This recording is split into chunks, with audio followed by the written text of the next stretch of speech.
అందరికీ నమస్కారం. ఈరోజు కథ 'గుండెల్లో నీ రూపమే' పార్ట్ 3. ఇక కథలోకి వెళితే, ఈ టెడ్డీ బియర్‌తో పాటు ఈ గ్రీటింగ్ కార్డ్ కూడా మీకు ఇవ్వమన్నారు అని గ్రీటింగ్ కార్డ్ ఇస్తాడు. ఐశ్వర్య గ్రీటింగ్ కార్డ్ చూసి షాక్ అయ్యి చూస్తూ ఉంటుంది.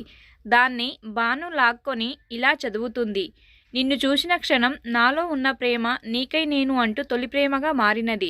నువ్వే కావాలి అంటూ నా ఊపిరిలో ఊపిరివై నీ జతగా నేనుంటానని మనసారా నిన్ను చేరేదాకా కొంచెం ఇష్టం కొంచెం కష్టం అంటుంది నా మనసు. నీ తోడు కావాలి అని నీ ప్రేమకై ఎదురుచూపు. నీ వెంటే నేను త్వరలో పవిత్ర బంధంతో కలిసి నడుద్దాం అంటున్నది నాలో ఉన్న ప్రేమ. నీ చూపులే నా ఊపిరిగా నువ్వు నేను అంటూ పెళ్లితో నీ తోడునై ఒకటవ్వాలని కోరుకుంటూ ప్రియమైన నీకు నన్ను ప్రేమించే నేను అని చదివి వావ్ ఎంత బాగా రాశాడో కదా. జాను, లక్కీ హేయ్ సూపర్బ్ అని ముగ్గురు ఐశ్వర్య వైపు చూశారు. ఐశ్వర్య మొహంలో సంతోషానికి బదులు క్వశ్చన్ మార్కు చూసి జాను ఏమైందే అలా డౌట్గా ఫేస్ పెట్టావు? ఐశ్వర్య అది గ్రీటింగ్ కార్డ్ నాకు ఎవరు ఇచ్చింటారు అని. లక్కీ అదేం డౌటే, ఇంకెవరు నీ కాబోయే హబ్బీ. ఈరోజు ప్రేమికుల రోజు కదా, అందుకే నీకు ఇలా గిఫ్ట్ ఇచ్చి సర్ప్రైజ్ చేసింటాడు. జాను అవునే అతనే ఉంటాడు. డైరెక్ట్గా ఇవ్వాలంటే తొక్కలో కండిషన్ పెట్టావు కదా, చూడకూడదు మాట్లాడకూడదు అని. అందుకే ఇలా నీకు థ్రిల్ ఇవ్వాలి అని, తనకు నీపై ఉన్న ప్రేమ తెలియాలి అని ఇలా చేసి ఉంటాడు. ఐశ్వర్య అది కాదే అసలు ఆయన. బాను ఒసై ఇప్పటికే లేట్ అయింది, ఇంకా లేట్ అయితే మా అమ్మ చంపేస్తుంది.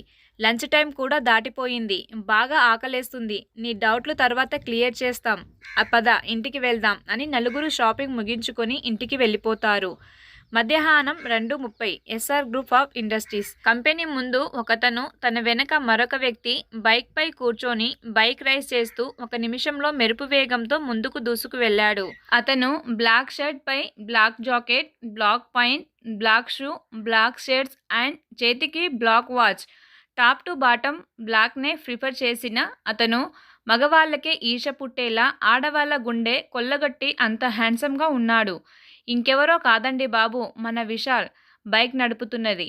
విశాల్ వెనక తన పిఏ రాజు కూర్చొని ఉన్నాడు.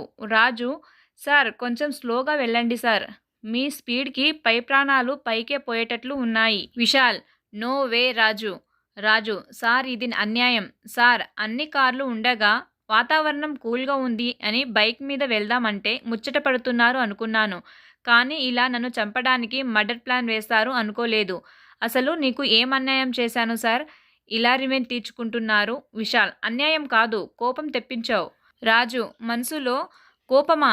విశాల్ సార్ దేని గురించి అంటున్నారు? మార్నింగ్ నేను జాగింగ్కి వెళ్ళలేదు కదా, అందుకే సార్. విశాల్ నవ్వుతూ కరెక్ట్ రాజు, అందుకే ఈ పనిష్మెంట్. రాజు సార్ ఇది చాలా అన్యాయం, జాగింగ్కి రాకపోతే ఇలా రివెంజ్ తీర్చుకుంటారా?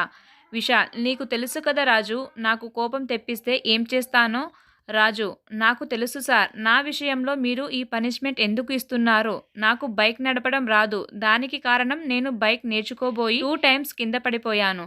అప్పటి నుండి బైక్ నడపాలన్నా బైక్పై స్పీడ్గా వెళ్ళాలన్నా భయపడతానని మీకు బాగా తెలుసు, అందుకే కదా మీరు ఇలా చేస్తున్నారు. విశాల్ నవ్వుతూ బైక్ స్పీడ్ పెంచుతాడు. రాజు భయంతో కళ్ళు మూసుకొని ఏంటి సార్ స్పీడ్ తగ్గించమంటే ఇంకా పెంచారు? ప్లీజ్ సార్, నాపై ఏమాత్రం జాలి దయ ఉన్నా బైక్ వెంటనే ఆపేస్తారు, లేకపోతే నా మీద ఒట్టే. విశాల్ వెంటనే బ్రేక్ వేస్తాడు. విశాల్ని గట్టిగా పట్టుకొని కూర్చున్న రాజు అమ్మయ్యా బైక్ ఆపారా? నాపై ఎంత ప్రేమ సార్ మీకు, అలా ఒట్టు పెట్టగానే ఇలా బైక్కి బ్రేక్ వేశారు. విశాల్ ఏడ్చావులే, కళ్ళు తెరిచి చూడు. రాజు కళ్ళు తెరిచి చూస్తే రెడ్ సిగ్నల్ చూసి విశాల్ అందుకు బైక్ ఆపాడు అని తెలిసి రాజు సార్ మీరు బైక్ ఆపింది నా కోసం కాదా అంటాడు చిరుకోపంగా.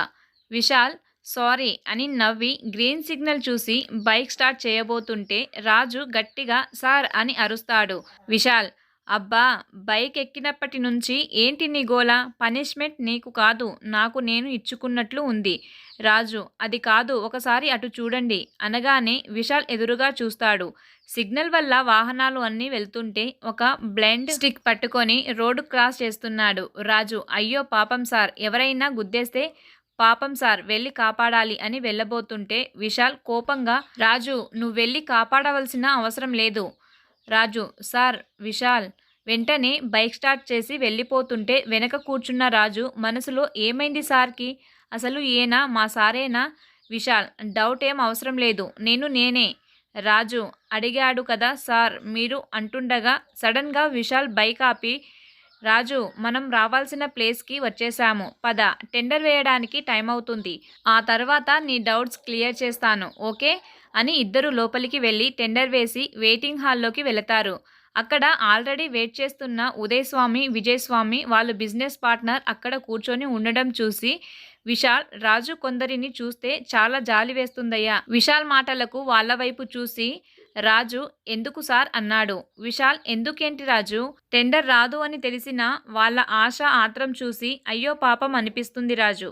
నిజమే, ఒకసారి మీరు ఎంట్రీ ఇచ్చాక ఓటమి అవతల వాళ్ళకే దక్కుతుంది. వీళ్ళ ఇద్దరి మాటలకి ఉదయ్ కోపంగా చూస్తే విశాల్, రాజు ఫైర్ ఇంజన్కి వెంటనే కాల్ చేయి. ఎందుకు సార్?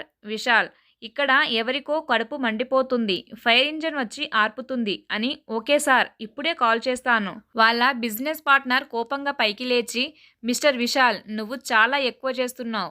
విశాల్, రాజు ఆయనతో చెప్పు తను అరిస్తే భయపడటానికి నేను ఇప్పుడు చిన్నపిల్లాడిని కాదని.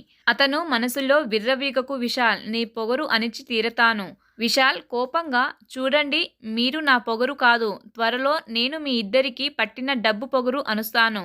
మీ ఇద్దరిని రోడ్డుపైకి లాగకపోతే నా పేరు నవ్వి అందరికీ తెలుసు కదా, మళ్ళీ ఎందుకు చెప్పడం. అంతలో ఒక వ్యక్తి వచ్చి, అందరూ వినండి, ఈ tender SR group of industries వాళ్ళకే వచ్చింది. ఉదయ్, విజయ్ షాక్ అయ్యి పైకి లేచి విశాల్ని చూస్తారు. రాజు, సార్ టెండర్ మనమే గెలిచాం అని విశాల్కి షేక్ హ్యాండ్ ఇచ్చి తిరిగి హగ్ చేసుకొని కంగ్రాట్స్ సార్ అని వదిలి దూరంగా జరుగుతాడు. విశాల్ వాళ్ళ ముగ్గురిని చూస్తే విజయ్ కంగ్రాట్స్ అన్నట్లు కళ్ళతో సైగ చేస్తాడు. విశాల్ నవ్వుతూ సెట్స్ పెట్టుకొని, కమాన్ రాజు, ఈ గుడ్ న్యూస్ని అందరితో సెలబ్రేట్ చేసుకుందాం అని బయటకు వెళ్ళిపోతాడు. బయట ఒకతను విశాల్కి కార్ కీస్ ఇచ్చి తన దగ్గర బైక్ కీస్ తీసుకొని వెళ్ళిపోతాడు. విశాల్, రాజు కార్ ఎక్కి బయలుదేరి వెళ్తుంటారు. విశాల్ డ్రైవ్ చేస్తుంటే రాజు పక్కనే కూర్చున్నాడు. రాజు, సార్ ఈ గుడ్ న్యూస్ వెంటనే మేడం గారికి కాల్ చేసి చెప్పండి, విని చాలా సంతోషిస్తారు. విశాల్, రాత్రే కాల్ చేసి నిత్య డార్లింగ్ అడ్వాన్స్ కంగ్రాట్స్ చెప్పేసింది. అవునా సార్, మేడం గారికి బాగా తెలుసు సార్, ఎందులోనైనా మీకు విజయమే కానీ పరాజయం లేదని. విశాల్ మనసులో, ఎందుకు లేదు రాజు, 18 ఏండ్ల క్రితం అందరినీ దూరం చేసుకొని ఆ దేవుడి చేతిలో ఓడిపోయాను. నా అందమైన జీవితాన్ని కోల్పోయాను. నన్ను ఒంటరివాణ్ణి చేసిన వాళ్ళని వదలను, ఏ ఒక్కరిని వదలను. నా పరిస్థితికి కారణమైన ఏ ఒక్కరిని వదలను. కోపంతో ఎర్రబడ్డ విశాల్ కళ్ళు చూసి ఏదో అర్థమైనట్లు రాజు విశాల్ని డైవర్ట్ చేయడానికి, రాజు సార్ అన్నాడు. విశాల్ హా అని ఈ లోకంలోకి వచ్చి, చెప్పు రాజు. సార్ మీరు చేసింది ఏం బాగాలేదు, ఆ గుడ్డివాణ్ణి కాపాడాలి అనుకున్నా, నాపై కోపడ్డారు. విశాల్, అతను గుడ్డివాడు కాదు, మనల్ని ట్రాప్ చేయడానికి అలా యాక్ట్ చేశాడు. మనం టెండర్ వేయడానికి వెళ్తున్నాం అని మన ఎనిమి మనల్ని ఆపడానికి వేసిన ట్రాప్. ఎందుకంటే మంచి అనేది మన వీక్నెస్ అని అతనికి బాగా తెలుసు. అందుకే ఇలా ప్లాన్ చేశాడు. అతని కాపాడడానికి నువ్వు వెళ్ళినా నేను వెళ్ళినా తన చేతిలో తన కత్తితో పొడిచేవాడు. రాజ్, ఏంటి సార్ మీరు అనేది? విశాల్ నవ్వుతూ, అవును రాజ్, నువ్వు అతన్ని గుడ్డివాడిగానే చూశావు, కానీ నేను వాణ్ణి టాప్ టు బాటం చూశాను. వాడు ప్రొఫెషనల్ కిల్లర్లా లేడు. రాజు, లోకల్ అనుకుంటా, అందుకే ఈజీగా దొరికిపోయాడు. అది మీరు ఎలా కనిపెట్టారు సార్? నువ్వు చూడకముందే నేను వాణ్ణి చూసా.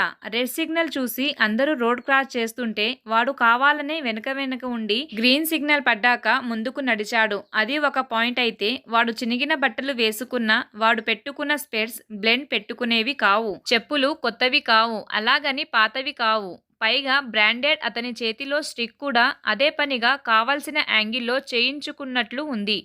నాకు తెలిసి అందులో నైఫ్ ఖచ్చితంగా ఉంటుంది. మన ఇద్దరిలో ఎవరు హెల్ప్ చేయడానికి వెళ్ళినా కుదిరితే పొడిచేవాడు, లేకపోతే వెళ్తున్న ఏదో వెహికల్ కింద తోసేసేవాడు.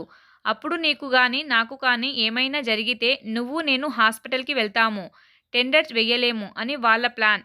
రాజు, అమ్మో, మీరు చెప్పేది నిజమా సార్? ఒక టెండర్ కోసం మనల్ని ఆపడానికి ప్లాన్ చేశారా? విశాల్ నవ్వుతూ, చంపడానికి కాదులే రాజు, జస్ట్ హాస్పిటల్ బెడ్ ఎక్కించేవారు.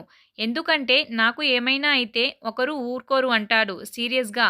రాజు, సార్ మీరు గనక నన్ను ఆపకపోయుంటే నా పరిస్థితి ఏంటి? విశాల్ నవ్వుతూ, భయం ఎందుకు, నేను ఉండగా నీకు ఏమవుతుంది? రాజు: నిజమే సార్, థ్యాంక్ యూ సార్, నన్ను కాపాడినందుకు. విశాల్: నీకోసం ఏం నిన్ను కాపాడలేదులే రాజు, నా సిస్టర్ తన్వి కోసం కాపాడాను. రాజు చిరుకోపంగా సార్ అంటాడు. విశాల్ నవ్వుతాడు. అది చూసి రాజు కూడా నవ్వుతూ తనను తలుచుకొని బ్లెస్ అవుతాడు. ఐశ్వర్య నిలయంలో 5:30 ఈవినింగ్. ఐశ్వర్య టీవీలో సరైనోడు మూవీ వస్తుంటే స్నాక్స్ తింటూ మూవీని ఎంజాయ్ చేస్తూ చూస్తుంది. పక్కనే ధనుష్ కూర్చొని అత్తా చోటా భీమ్ వస్తుంది చూడాలి, ఛానల్ మార్చు అత్తా. ఐశ్వర్య: అదేం కుదరదు, నేను మూవీ చూడాలి, నువ్వు తర్వాత చూసుకో. ఎన్నిసార్లు చూస్తావత్తా ఈ మూవీ, నీతో పాటు చూసి నాకు బోర్ కొట్టేసింది. నువ్వు మాత్రం ఎప్పుడూ ఫస్ట్ టైం చూసినట్లే చూస్తావు. రేయ్, నేను Allu Arjun fan. AC cooler అన్నీ నీకు బోర్ కొట్టొచ్చు, కానీ నాకు ఎన్నిసార్లు చూసినా బోర్ కొట్టదు. ధనుష్: నేను సరిగ్గా చదవనని నా రూమ్లో టీవీ పెట్టలేదు, కానీ నీ రూమ్లో టీవీ ఉంది కదా అత్తా, వెళ్ళి అందులో చూసుకోవచ్చు కదా. నేను మూవీ కోసమే అయితే నువ్వు చెప్పినట్లే నా రూమ్లోనే చూసుకునేదాన్ని, కానీ డాడీ కోసం వెయిటింగ్, అందుకే హాల్లో కూర్చొని చూస్తున్నా అని చిప్స్ తింటూ టీవీ చూస్తూ చెబుతుంది. ధనుష్ చేత్తో తలను కొట్టుకొని నిన్ను ఎంత అడిగినా వేస్ట్, నేను వెళ్ళి హోంవర్క్ అన్నా చేసుకుంటాను, ఆ పని చెయ్యి బాగుపడతావు అంటూ నవ్వుతూ మూవీ చూస్తూ ఉంటుంది. ధనుష్ తన రూమ్లోకి వెళ్ళిపోతాడు.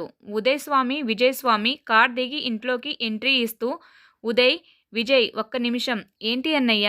ఉదయ్: ఈ టెండర్ మనకు రాలేదు అని ఐశ్వర్యకి తెలిస్తే బాధపడుతుంది, అందుకని మనం ఈ టెండర్ వదులుకున్నాం అని చెప్పు.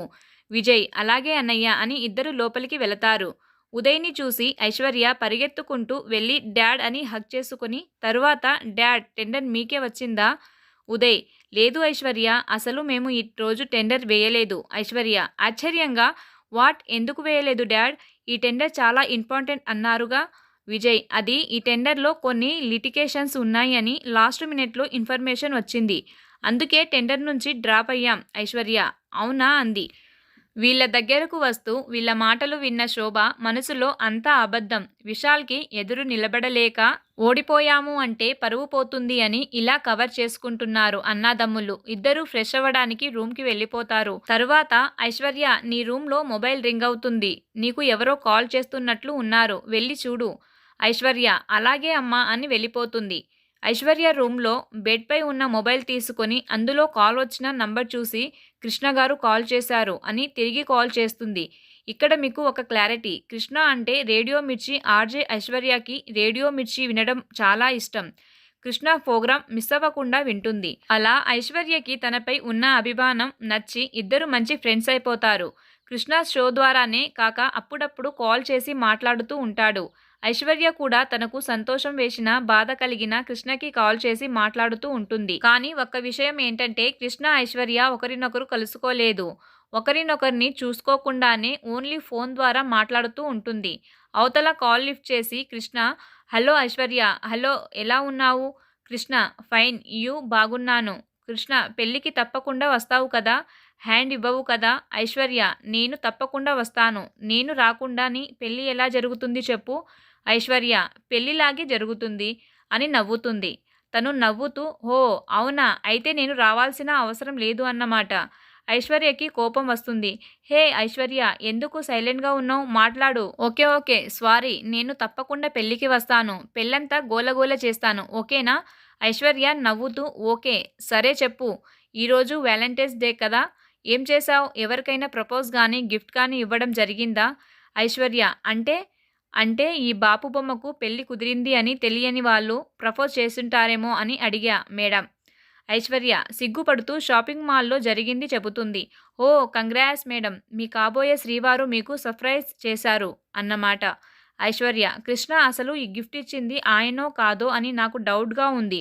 నీకు తెలుసు కదా, నాకు ఎంగేజ్మెంట్ అయినా 3 months అయినా ఒక గిఫ్ట్ తను ఇవ్వలేదని, అలాంటిది ఇప్పుడు ఇచ్చింది ఆయనే అని ఎలా నమ్మమంటావు? గ్రీటింగ్ కార్డులో రాసి ఇచ్చాడుగా, నువ్వు నేను పెళ్లితో నీ తోడునై ఒకటవ్వాలని, నీ వెంటే నేను త్వరలో పవిత్ర బంధంతో కలిసి నడుద్దామని.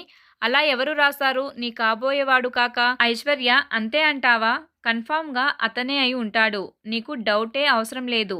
థ్యాంక్స్ కృష్ణ, డౌట్ క్లియర్ చేసినందుకు. కృష్ణ నవ్వుతూ okay madam, bye. Aishwarya okay అని కాల్ కట్ చేసి తన బెడ్పై ఉన్న టెడ్డీ బియర్ తీసుకొని హగ్ చేసుకొని కిస్ చేసి ప్లాస్ అవుతూ ఉంటుంది. అందరి మనసుకు నచ్చే అద్భుతమైన కథ. మిగతా భాగాన్ని నెక్స్ట్ ఎపిసోడ్లో చూద్దాం. Please subscribe my channel.